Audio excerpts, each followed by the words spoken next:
It was just after 7 in the morning on a Saturday. I was frustrated that I had to pee so badly, considering it was my first day off in a while, and the amount of pain I had been in lately, I really just wanted to sleep in. My bladder had other thoughts on the matter. I peeled back the covers and made my way to the bathroom, feeling the walls in the dark. I was lightheaded. The journey was tougher than usual. I chalked it up to the minimal amount of food I was able to eat and the fact that I had been surviving on Ensure for the past couple of months. I'd barely started to eat food due to an extraordinary difficult gluten attack. I stumbled extra hard just outside the bathroom. The next thing I know, I was on the floor. I don't know how I got there. I had this overwhelming urge to throw up, and I knew something was wrong. It was dark, and I couldn't see a thing, but I knew that what I was throwing up was blood. I mustered everything I had. Daniel! Daniel, help! A couple moments later, the lights flashed on, and all I could see was red. I don't even remember what he said, but I know he was shocked at the horror show he'd just walked into. Call 911.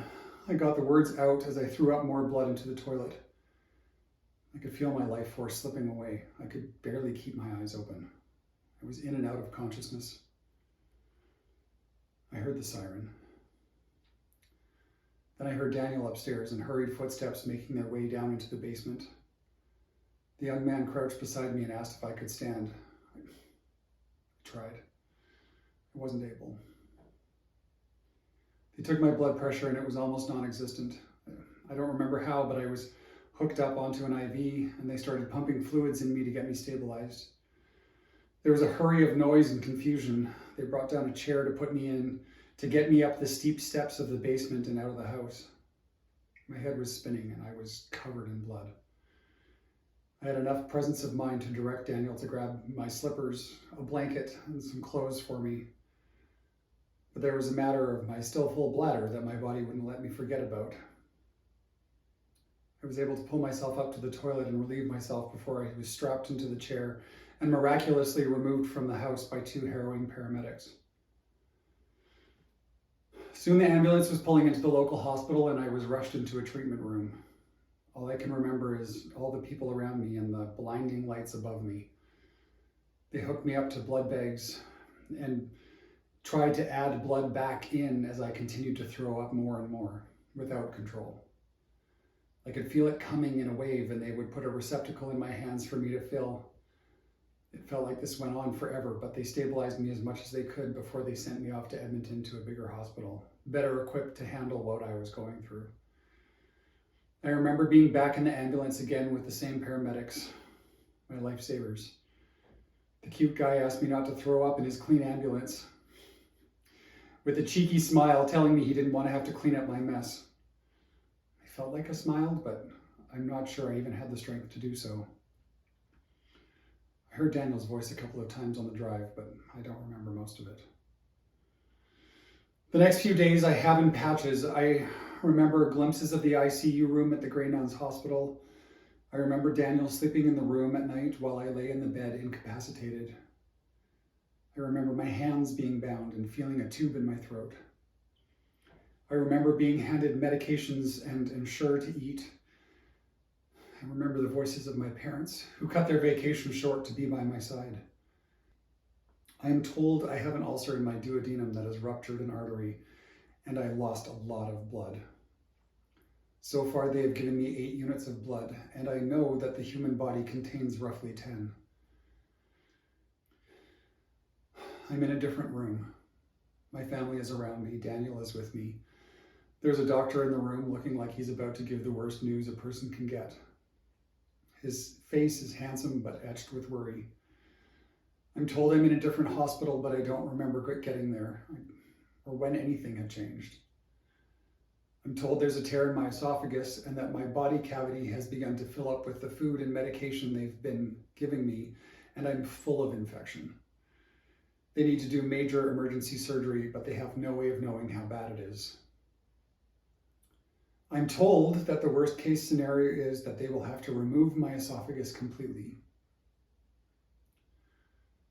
My face is immediately hot, and I can feel the tears stinging my cheeks. Somehow I utter the question, the only question that seems to matter in the moment: will I ever be able to sing again?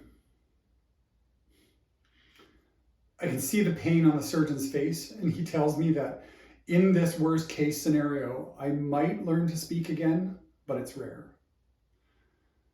I see my mother crying, and I know that I am as well. I'm in complete fear of everything that I'm facing, yet I know there are no options. Take this path or die. The room is thick with pain. Tears are being cried everywhere around me.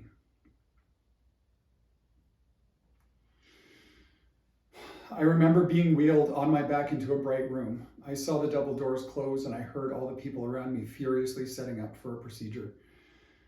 I hear my name, and I'm given instructions that I don't recall. I see the blinding fluorescent lights in the ceiling and remember the instruction to count backwards from 100. I know I'm there for surgery or something, but I don't know what. I start counting backwards, and the room around me disappears. Soon I am floating in a black space, and all around me, intersecting white lines and fractal patterns. I'm being pulled forward, and the patterns swirl and move around me. They're like starlight, but no starlight I'd ever seen. They're like outer space, but unlike anything I've seen or imagined. I can feel that I'm not alive. I know that I've passed on into something else, another space, another existence, but I feel like I'm not ready. There is no sound. There are no voices, but there's a clear choice.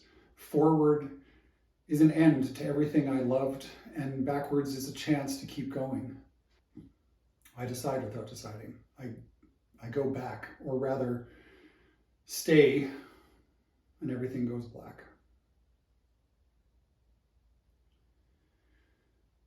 Next thing I remember, I'm in a room. I am told I'm in the ICU, but something strange is happening to me. The nurses come in and talk to me, and they tell me what they're doing and what is going on, and I know everything that they're going to say before they say it. At first, it feels like a strange echo, but the more it happens, the clearer it is. I feel like I'm outside my body. I can see myself, I can see them, and I watch them perform the tasks they are there to perform, and I hear them say the words they are going to say, and then it repeats. I watch the whole interaction happen again. Then I am inside my body again, and I know as they walk in the room that I've seen this all before. I try to speak, but I can't. My voice isn't working, and it scares me to think what that might mean. I want to speak because I want to say the words that they're going to say before they say them. This continues for what feels like a long time, but time itself doesn't mean the same thing. I'm experiencing things before they happen. I'm outside myself, and I feel as though I'm watching it all happen, and I'm back inside myself, and it repeats. I feel disconnected, and yet connected at the same time. Soon, I don't know when, I see my brother and my niece, his eldest. I'm happy to see them, but it's just a flash, and as quickly as I see them, they're no longer there. I am later told that they were there for some time, talking and comforting, but I don't remember. Everything is happening in flashes. Daniel holds my hand. My mother is crying, and my dad is fighting his emotions. I see family and familiar faces. I see doctors and nurses, but nothing registers. Finally, I am informed about the state I'm in. It feels like the first thing that sinks in and takes hold. I'm told the surgery went well and it was better than expected. My esophagus was repaired and did not have to be removed. They used muscle tissue from my ribs to patch the hole, and I would make a full recovery. They had to collapse my left lung to do the procedure and intubate me again. I am told that my right lung also collapsed. 2 collapsed lungs means death, and I know, even without it being said, that I had passed. And for a time, they fought to bring me back, but it goes unsaid. I was told I had chest tubes put in to drain the remaining infection from my body cavity and that they would be removed as things cleared up. At this point, I was not allowed to ingest anything. No water, no saliva, nothing. I was not to swallow so that my esophagus could heal. But this meant that my dry mouth would go unquenched, and any time I felt like swallowing, I had to spit into a suction tube. I have IVs in my arm and a large central line in my neck. There's also a tube in my nose that's delivering sustenance directly to my stomach. Everything hurts. Everything is uncomfortable. I take a selfie with my phone and I see my broken tooth, my broken nose, and the massive cut above my eye that has 10 stitches in it. I still don't know exactly what happened, and I'm overwhelmed with emotions. I hurt, but I can't get relief. I sleep in spurts, but I can't rest. I adjust, but I can't move. Time crawls along. Hours feel like days, and days feel like weeks. I moved out of the ICU. First, I'm in a room with other patients. I can't tell how many. I think it might be 4. There's a desk right beside my bed, and this young blonde nurse is kind to me. They're trying to get me stabilized before I move to a different room. I have people visiting me, friends come, and I remember moments. My parents are there almost every day, driving from Red Deer and braving rough winter roads. Some nights they stay in a hotel, but most days they are driving back and forth, having difficult conversations of what ifs. I struggle when they're there because I can't communicate or remember much of what is said, but I'm sad when they're gone. Daniel is also visiting as much as he can, also making the drive from home and struggling through parking and bad roads, and the struggle of seeing his partner barely alive in a hospital. I love when he's there, but I hate that I can't be myself. I struggle with the fact that he's making all this effort to see me and I'm not able to be as present as I'm desperate to be. I want him to leave so he doesn't see me like this. I want him to crawl into bed with me, but I don't want him to have to touch my frail and unfamiliar body. I'm uncomfortable to not be myself when he's there and devastated when he goes. I moved into a shared room with an older woman named Mary. She's very sick and doesn't speak much English. People that come in to visit her have to wear paper gowns and masks to see her, and in my mind, I'm worried that if she is that sick, it could make me worse. I don't have the mental capacity to say anything. They speak a language I do not understand, and it feeds my frustration. Upon one of Daniel's visits, we have a difficult conversation. I remember fragments of it, but I know that it hurts me deeply. Truths are told. Wounds are opened, and I don't cope. My body reacts to protect itself. The area around my heart begins to fill with fluid, a fluid that my brain is sending there as a layer of protection, but it makes it impossible for my heart to do its job properly. I'm raced back to ICU, and people are removed from the room as doctors and nurses rush in. They are doing an ultrasound of my heart, and I feel myself slipping out of consciousness. I wake up and there's a doctor standing over me explaining that they have put a line into my chest to drain the fluid from around my heart. They are worried that I have now created a new heart problem for myself, but hope the measures they have quickly taken will help me recover. My heart is broken. I can feel it. It beats differently. There's a deep, overwhelming sadness in me.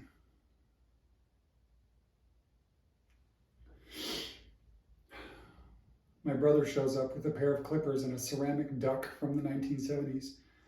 It's ugly, but it's a reflection of his humor and love, asking me if I'm feeling ducky. I laugh through my tears and tell him that I will be. I tell him that to make him feel better, knowing very well that I could be lying. He shaves my face and my head, and I feel like less of a sick person who can't take care of himself. Of course, in the process, he gives me a crazy handlebar mustache and takes pictures. I laugh when I can, but it's painful and it makes me sad. I miss laughing. I'm told that I'll be taken back to the unit and out of ICU. By some miracle, a single room has opened up, and that means that I can be alone and not with other sick people for the rest of my time in the hospital. But now the hard part begins. The goal is to get me up and moving and on the road to home. Everything that was once easy and mindless feels impossible. My legs have swollen beyond recognition from so much time in bed. A blood clot is found with an ultrasound, and this incites another round of new medications and concerns for what could happen in the worst case scenario. My legs are big and swollen and feel foreign, but I need to walk. The very attractive young physiotherapist comes in to help me walk, and his strong arms and charming smile are motivating. All the while, I feel ashamed to be seen the way that I am. I am a shell of myself, and I feel ugly. His eyes show me that he doesn't see me that way, but that I feel it nonetheless. I have the catheter removed, and that means that I have to get up to use the bathroom. This is an ordeal in itself. I have 4 tubes coming out of my body attached to large plastic receptacles, as well as the IV with medication and food. There's another thing with wires going into me to block my nerve endings and help me not feel pain. Everything has to be gathered up and moved every time I need to get up and use the bathroom. The first time I go, I take a quick glimpse in the mirror as I'm washing my hands. I don't recognize myself. I'm beyond thin. I'm gaunt. My muscles are gone. My skin is hanging off me, and my eyes are sunken and dark. I try not to look. I'm afraid of that person that I see in place of my reflection. Days go by and I can no longer keep track. They talk of getting me out of the hospital, and they put a date on the whiteboard at the foot of my bed. Parades of doctors come through my room, talking and teaching and asking the same questions over and over. They check levels and speak in broad, non-specific terms. Things start to change. The tube is removed from my nose, and I feel like I can breathe easier.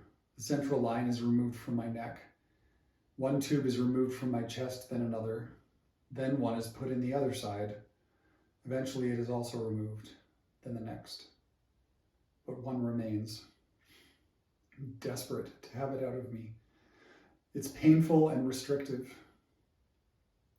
Staples from the surgical site are removed in stages. First, 9 are removed one day, then 13 the next.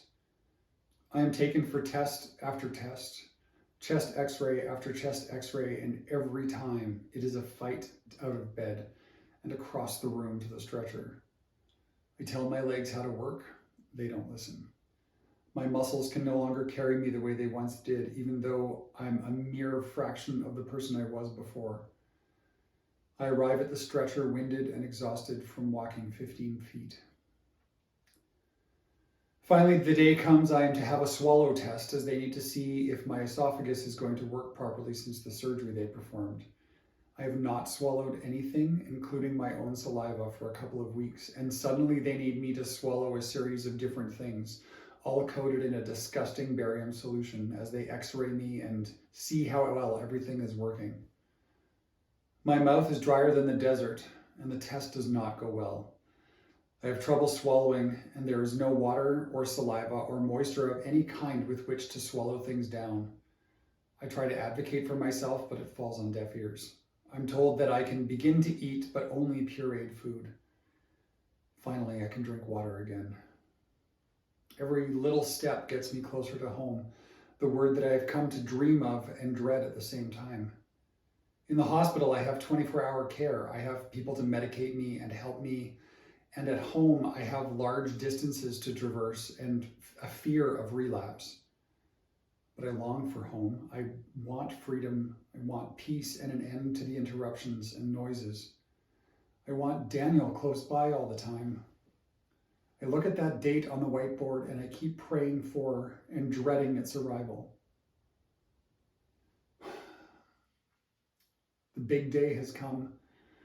My parents have agreed to come and pick me up at the hospital and take me home. It makes the most sense since they drive a comfortable car and not a good old rigid farm truck like Daniel and I have. I'm in shock as I'm putting on clothes for the first time in weeks. Nothing fits. I feel like a child putting on their parents' clothing to play dress up. Clothes that were once tight and form-fitting are baggy and swallowing my tiny frame whole. I'm told that the final chest tube must remain in for another few weeks, and I'm sad and frustrated at the news. It is painful, even if it's necessary. Getting packed up and ready to leave is an ordeal. There are more doctors coming in for final checks. There are instructions given and folders with papers and long lists of medications, prescriptions. But finally a wheelchair arrives, stolen from another unit just for me. I move my aching and weary body to the chair and am wheeled out of the unit. I say a tearful goodbye to the people who have helped me stay alive. My mother and a nurse wheel me through the hospital. She's been a particular favorite. She was the most kind and the only one to treat me like a person I was before and not the shell of a man I was now. They wheel me to the door where my dad has brought the car. The automatic doors open and I'm hit with cold air. It wasn't winter when I went into the hospital, and now there was snow and ice on the ground, and the cold air hit my tender skin hard. The nurse that came with us helps me into the vehicle, always kind, always smiling, helpful and pleasant. I am grateful for her, but I feel that all my concentration has to be put into the few steps into the car. I say goodbye and hope that she understands the impact that she's had through my limited words. The ride home is difficult. I feel every bump in the road. Each shock is felt in the tube sticking out of my chest and felt on every bone that seems to only be covered with a thin layer of skin and no muscle. I'm texting Daniel as we're getting closer to the house and asking him to prepare for my return. The distance from the car to the door is further than I have walked in weeks.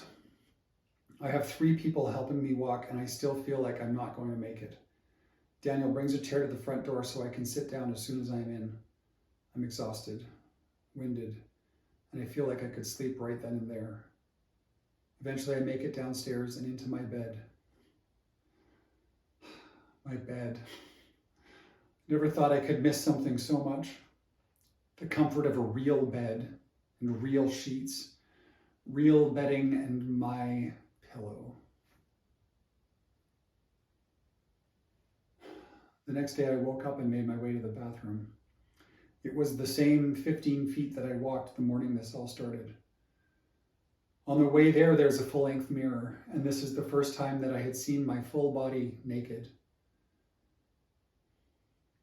I looked at the skeleton reflected back at me. I studied it. And I began to weep. I wept in a way I had never done before. I mourned the loss of everything that I no longer saw reflected back at me. My tall, muscular, thick frame was gone, and I was staring at loose skin draped over bones and thin, mostly absent muscle. I cried, and I could not stop. After 2 hours, the tears seemed to abate. I knew that I was changed. I knew deep scars were permanent, and I knew that the road ahead would be a long and difficult one. The next few weeks moved slowly. I was happy to be home, but I was fighting with the constant pain of the chest tube left in me. I was set up with home care nursing and had lovely nurses coming into my home every couple days to help clean my dressings and make sure that everything was okay. It became a welcome visit as the long days were hard and lonely. Even with Daniel home, he still had his work to do, and TV wasn't enough to fill my time. My parents helped Daniel set up a bed for me in the living room in place of the chaise lounge of our sectional sofa. From there, I could stay up in the hub of the home and feel like I was more connected than I had been in my basement bedroom. And I could be more comfortable sleeping and set up to watch TV or sleep or play games on my phone or work on my laptop. Sleep did not come easily, and sharing a bed was difficult and painful, so it made more sense for me to sleep upstairs on my own for now. Finally, after a few weeks, the follow-up appointment with my surgeon was at hand. I was more mobile now and able to get up and walk around the house with a little more ease. Even though I was ordered to be on a pureed diet, I had started eating solid food, knowing that the swallow test I had in the hospital hadn't given a good indication of how well I was recovering inside. I started small, and in time I was eating most things with ease. My folks agreed once again to take me to the hospital and to my follow-up appointment with the surgeon. Because I had the chest tube in, it was a painful endeavor, and I knew that a ride in their smooth-driving car would be much preferred over my stiff suspension truck. The walk from the car to the clinic was difficult, and I found myself very winded, holding on to my mother for support as my dad parked the car. I saw the doctor walk into the room, for once looking much more relaxed and upbeat than when I had seen him before. There was a tenderness in his eyes, and he told me how happy he was with my progress. "You were a very sick man," he said somberly, and I knew it wasn't something that he would say flippantly. I was so close to death, and he knew how close I had come. There was a lightness in his tone as he talked about my latest x-ray and how well things seemed to look. "So let's get that tube out, shall we?" Those words were music to my ears. I had had 4 of these things removed from me before, so I knew what I was up against. Every time I expected it to be a painful procedure, but it was quick and over before I even knew what happened. This tube went from the bottom of my rib cage to the center of my torso and sat just below my sternum. I felt every centimeter of it for the past 2 months. And in a quick flash of pain, it was gone. The tube was out, and I could breathe properly for the first time. He put a small piece of gauze over the wound, extended his hand, and gave me a big smile. "Let's do a follow-up in a month." I couldn't stop my eyes from welling with tears at the relief. I thanked him and smiled warmly with my crooked smile and a broken tooth. I hobbled out to the waiting room where my parents were.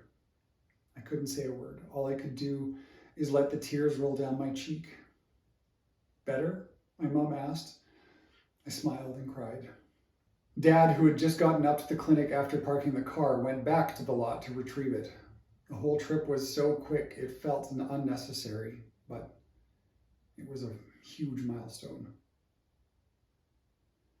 A couple weeks later, I had my entire family over to my house for Christmas. It felt like the biggest undertaking to host 16 people around one massive table, but I didn't want to miss a moment. Cooking, eating, laughing, giving gifts, celebrating love and life. I was surrounded by my loved ones, and even though I struggled through many moments, I cherished every one. Over the next several months of healing, I learned many things that I wasn't aware of. First of all, I figured out how badly concussed I was from that first fall. The left hemisphere of my brain was actually sitting 1/8 of an inch lower than the right. It came as no surprise to have such huge gaps in my memory. There are entire conversations I don't remember having, and many moments I cannot recall, especially from the first week. I learned that my diaphragm actually stopped working correctly because of the chest tube and how long it was inside me. It took several months for me to be able to breathe properly again. Part of that is also because of the collapsed lungs. First, I learned that my right lung collapsed when I was intubated for the first time. The left lung in surgery purposely collapsed in order to perform the thoracotomy, and the right failed and collapsed in surgery. For months, a deep breath was a painful and often reminder of my ordeal. I learned exactly how the surgery was performed, and it was horrific. My ribs had been through such trauma, as well as the surrounding tissue. I was told that 61% of patients that have this surgery can feel severe pain for up to a year afterwards. While I was hoping to beat those odds, that was not to be the case. Sadly, some patients can have pain for the rest of their lives, and so far I am in that category. Also figured out that I had gotten down to about 150 pounds at my lowest, perhaps even less, but they didn't weigh me at my worst. The day I got home from the hospital, I weighed 155 pounds, and I was told I had already gained back weight at that point. I had lost approximately 70 pounds. I know that my life will be forever altered from this experience. There isn't anything that could have prepared me for this ordeal. Nothing could have prepared me for the aftermath either. The struggle of facing pain, trauma, changes to emotions and moods, as well as having to alter the way I did everyday tasks. Even washing dishes was a challenge. Life is not like in the movies, Being so close to death and having a near-death experience didn't suddenly make me grateful for my life and everything in it. Certainly there are moments where I am floored that I lived and blown away at the outpouring of love and support. Trauma is trauma. There is no one way that people deal with it. I've had many moments of dread and depression. I've had moments of wishing that I had died in the hospital to spare me from severe pain. Everything is on a spectrum, and I am reminded daily that each day lands on a different place across that continuum. I literally had to find my voice again. I literally had to learn to walk and breathe again. I was constantly adjusting the way I operated and did daily tasks to fit my new paradigm. I am lucky to be alive. I am blessed to have the love and support that I got through the most trying time of my life so far. But the journey is far from over.